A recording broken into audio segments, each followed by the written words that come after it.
Kia ora.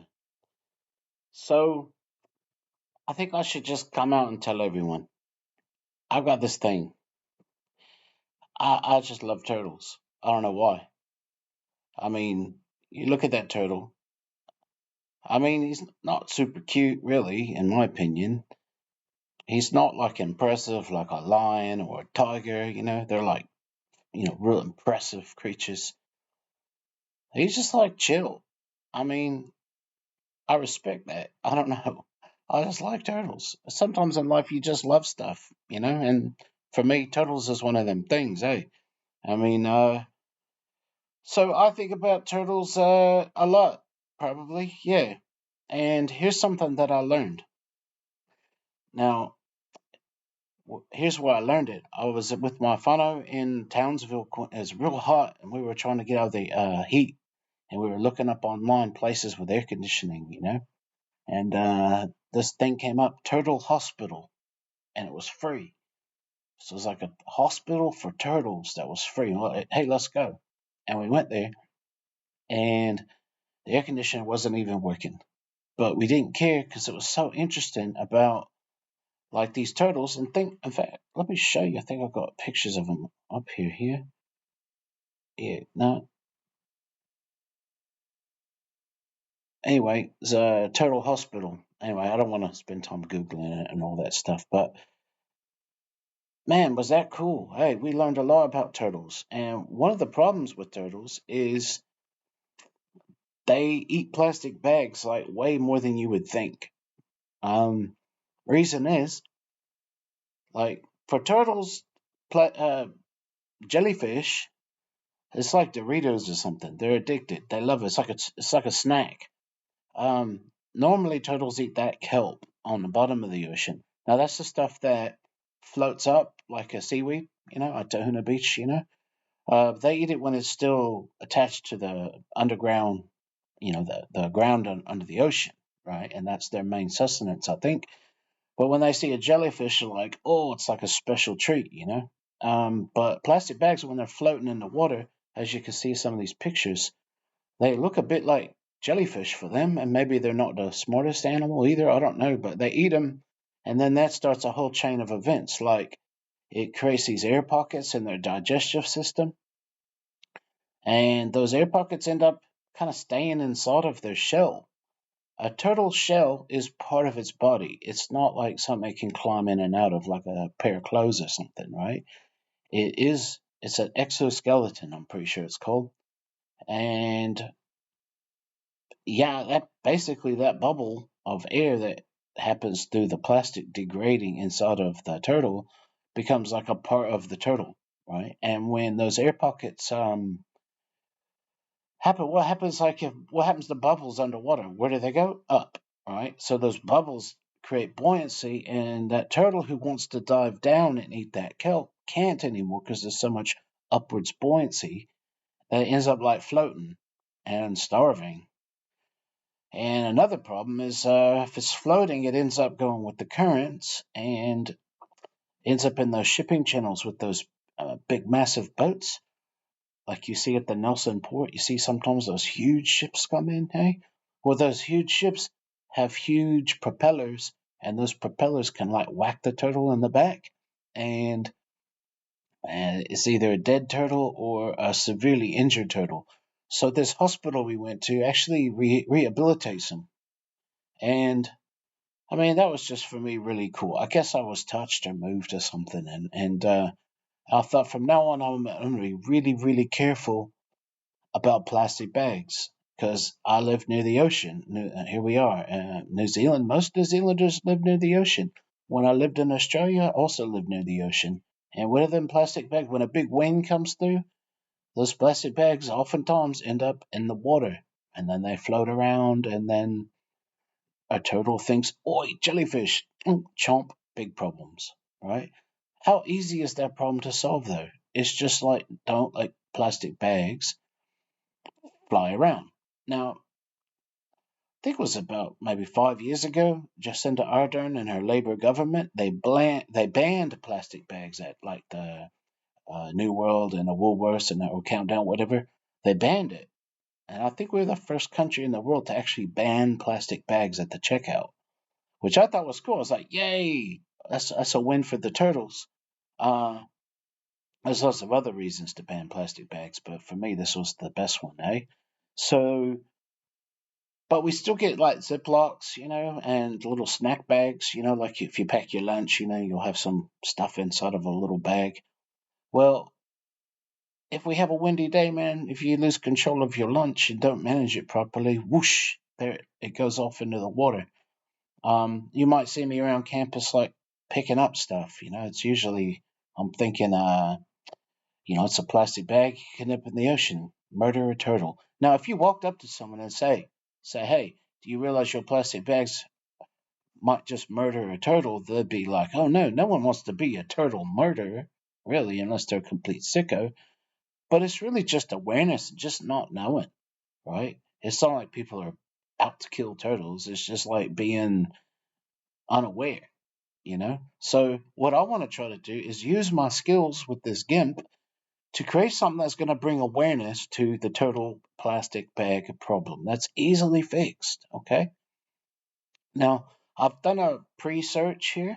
Now, notice with searching, just to remind you, I'm on actual Google, and then I'm on images, right? Not just the whole thing, the images, even though you do get some images that way. We want more. So here, and then remember the tools we use? I want it large enough to work with, and I want to make sure I have permission. So I've done that already. Uh, what I really need to do is put some thought in before I go making decisions about what pictures I'm going to use. I'm going to put some thought in here. And I've got an assessment task for you. It's in Teams. I'll show you real quick. Come back here. It's in the assignment section. Hold on, I've got all the notice things, right? So whichever class you're in, it actually comes in here in the general chat. You'll see it pops up there. This one's not under classwork though. It's under assignments. And that's going to be the first grade I give you, is going to be this. If you click that, you'll get your own copy. Now, you can work with one other person if you want. You don't have to. But if you want to work with one other person, awesome. You're going to need to brainstorm some stuff. And then you're going to end up with your own copy of this document that I made for you. Just fill it out, put both of your names if it's two of you working together.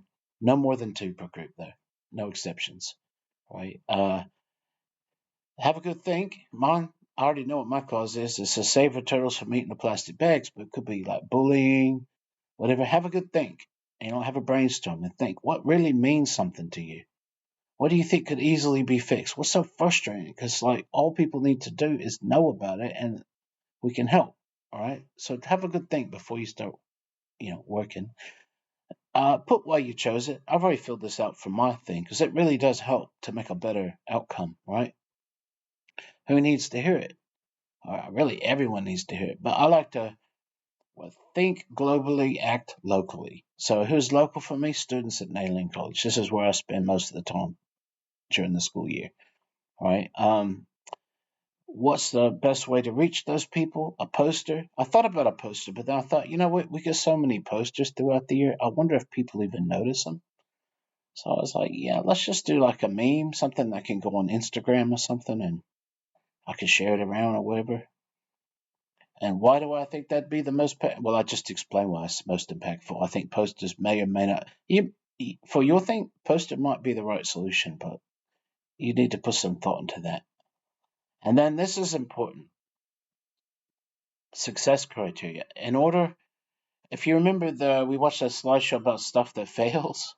Now here's the root of that, right? Not thinking about what a successful end product is going to look like. We thought about the target audience. We thought what would be the most successful presentation. Now we got to think, in order for this to succeed, what do I need to do? So I've filled a few things out. You need a minimum of 5. So definitely needs to grab attention, be easy to read, easy to understand. Don't just use like long words that no one even uses anymore.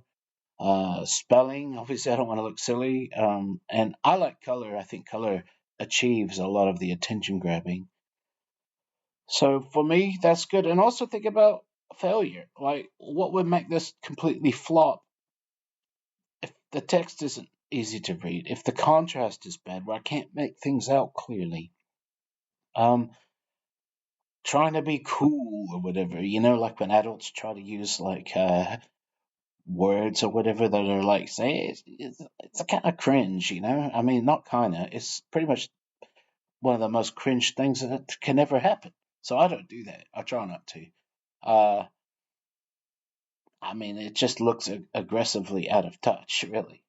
So for me, I just do what I'm gonna do, whether it's cringe or not. I don't really worry about. All right. But I have a simple message, just like stop killing turtles. Just look after your garbage. So now we're gonna come up with two different versions. Actually, let me correct that. You're gonna come up with two different versions of your project, right? All right, and then you're gonna have to find someone outside of your group. Doesn't matter if it could be from home, could be one of your friends, could be someone else in the classroom, but it can't be you, and it can't be the other person in your group if you chose to do it as a group. You don't have to, but it has to be someone else. I can even do this if you want. Flag me down, and I'll give you my opinion. And which design do they think is best, the one or the two, and then why? And that's it. That's an assessment, and that's your first grade in my class. Now, coming back to where are we here? We're going to try to find an image that I think I can work with to create that meme. Now, I've already looked here, and I've actually got it downloaded. It's some German website. I thought, man, that's pretty much perfect. It's got like a plastic bag. It looks pretty sad. And I've already downloaded it somewhere. Where are we here? 10DM. I've called it Sad Turtle. Right. I'll delete that one. That's the one. AVIF. So, in fact, I've done some work. I'm going to delete. Oh, not that one. Sorry, a little bit of housekeeping here. All right, so I'm going to open up my GIMP. Here it is. Let's give it a second.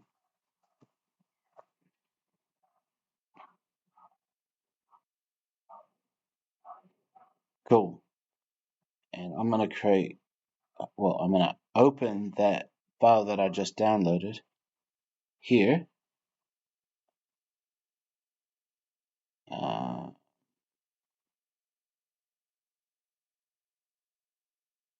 If I go home, I want to find that OneDrive, Nayland College. My folder was 10DM, and there it is, Sad Turtle AVIF. That's what I downloaded. Open that up. The very first step before I go any further is to save my GIMP working file. So go File, Save As. Now it's taking me to that folder. I'm going to go inside the actual GIMP folder with my other GIMP things, and I'm going to name it Sad Turtle. In fact, no, I'm going to name it Sad Turtle 1. So I want you to follow along with me on this one, okay? So save. I mean, you can find your own turtle image and all that, but don't just watch me do this. I want you to do this. The first thing I want to do, I'm on that sad turtle layer. I want to grab this rectangle select tool and make it more of like a square, because Instagram likes square. So I'll do that. It doesn't have to be a perfect square, but that's close enough. And then under the image thing, I'll go crop to selection, and I've got that far. Now I've done a bit of work. I need to save it. Here's something you need to remember. Control and the letter S on your keyboard is the quick way of saving stuff. It should become like muscle memory. Like when you do some work, save it. Because if this thing crashes, you don't want to have to backpedal and do all that work again. Okay? So that's cropped. It's saved. I need to add some text. So if I go to this, what's the letter A here? I'll click this text tool, it's called. You may need to drag this toolbar thing out. See this little thing you can drag? Like if stuff is missing, because we're going to need to use up this stuff. So first thing, I just want to get the text up there. It's probably going to default to justify. We'll fix it later. So I'll just drag a rectangle roughly where I want it to be. And then I'll just type something simple, something easy to understand. Plastic bags kill turtles. Yeah, and exclamation point. Not super good. I definitely don't like that font. I definitely don't like quite a lot of things. The only thing I like about that is the white because it contrasts well. If you don't like white, you can, or what, I don't know what yours is. Oh, it's going to default to whatever your foreground color is up here. Remember when we chose colors? So you could change it to red or whatever. I'm going to stick with white because I actually like white. It contrasts well. The font, though, is a shocker, and I don't like the size of it, how it spans onto another line. So I'm going to first shrink the size down a bit. Although different fonts are different sizes, there, now it's on a single line. I may have to increase it depending on the font that I end up with, okay? So, if I click next to this font thing here, it'll open up all the fonts that are installed on the system, right? I'll just try this Arial Black. You know, that's okay, but I want to show you something cool, and I think we can do a lot better. So there's this website. I've actually got it open already here. It's called thefont.com. Now, you don't need any of that stuff.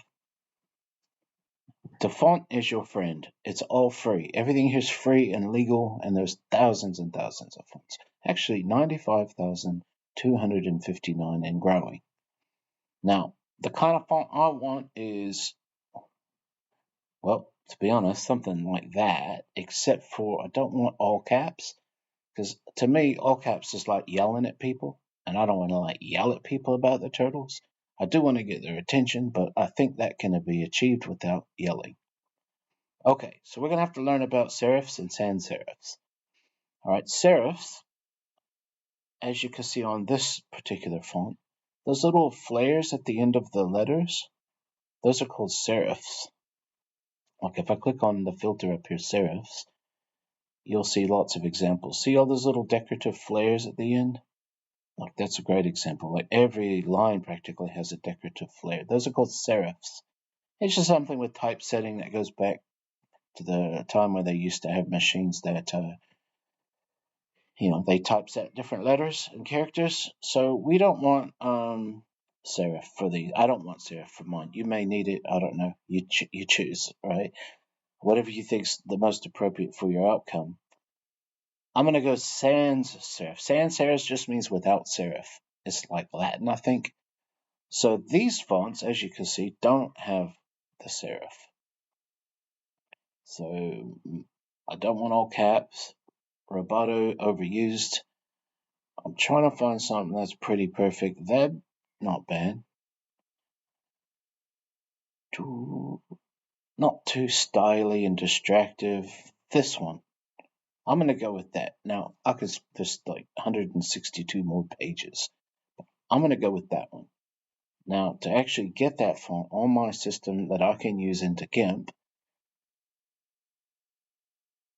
I click on download. Now it's downloaded.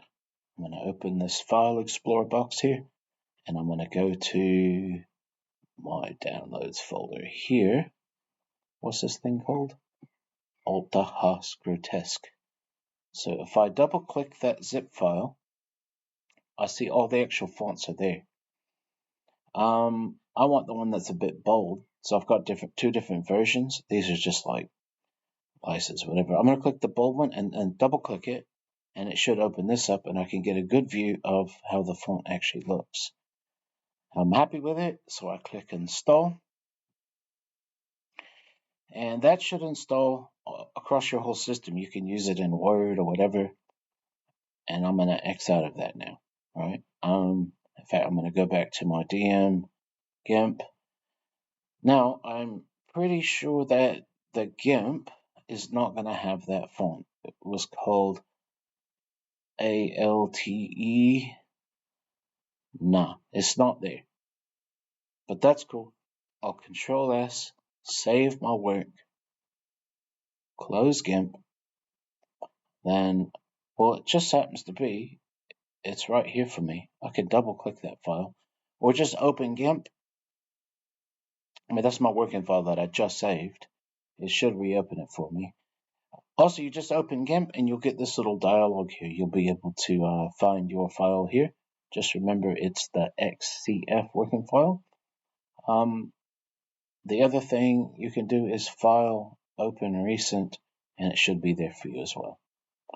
Okay, so I've got that back how it was. I need to select that entire line. Now, you can click one side of it and drag across and select all the characters. See how it puts boxes around the characters that are selected? But a fast way is just to triple click the whole line. 1, 2, 3. Whatever works.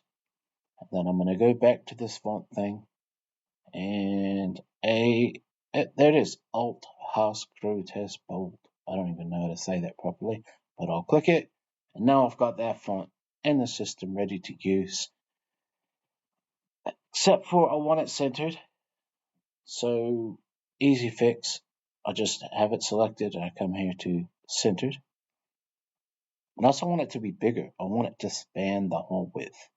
So if I just click either plus here, or I can go over here where it says size and click plus here.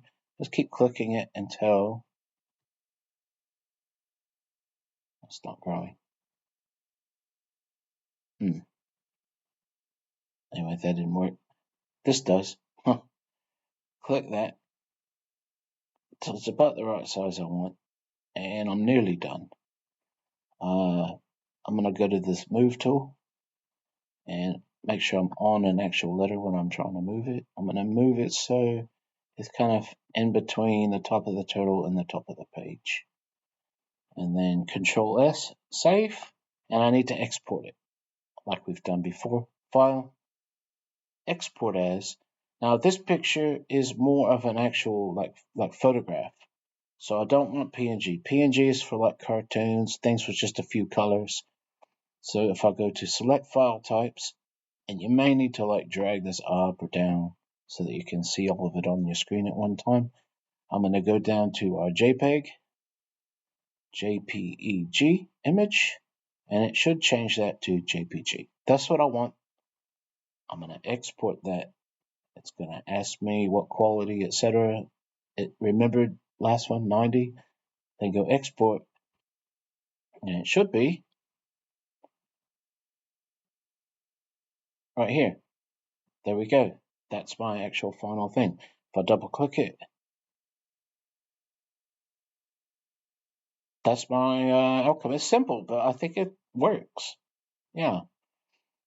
Thing is, we're going to do 2 versions, and we're going to decide it, and someone else is going to help us decide. Now, to get it in here, there's lots of different ways to do it, but probably the simplest way is just to have your document open the File Explorer, and then just drag it over and drop it. Done. There we go. So that's the first one. You need to do 2, make it completely different, right? Find different pictures, etc. I mean, in fact, you might be trying to make a poster. There's lots of different ways to go about this project, and it's up to you. So, but you need 2 different designs, and then there's the evaluation, and you're done. I'm excited to see what you come up with. This is like the fun part of my classes for me, right? I get to see what ideas, what kind of causes makes you tick. I get to understand my students a little bit. Make it real. Don't just try to get the boxes checked and get another assignment, and make this useful. I mean, think maybe there is something you could actually impact and make some change. Right? I bet you didn't know as much about turtles in plastic bags, and it's only been 20 something minutes. Right? And I bet you're more careful from now on about like your lunch bags and stuff. I bet you are, because you're basically good people. Hey, so Kapai, let's get going. Let me see what you come up with.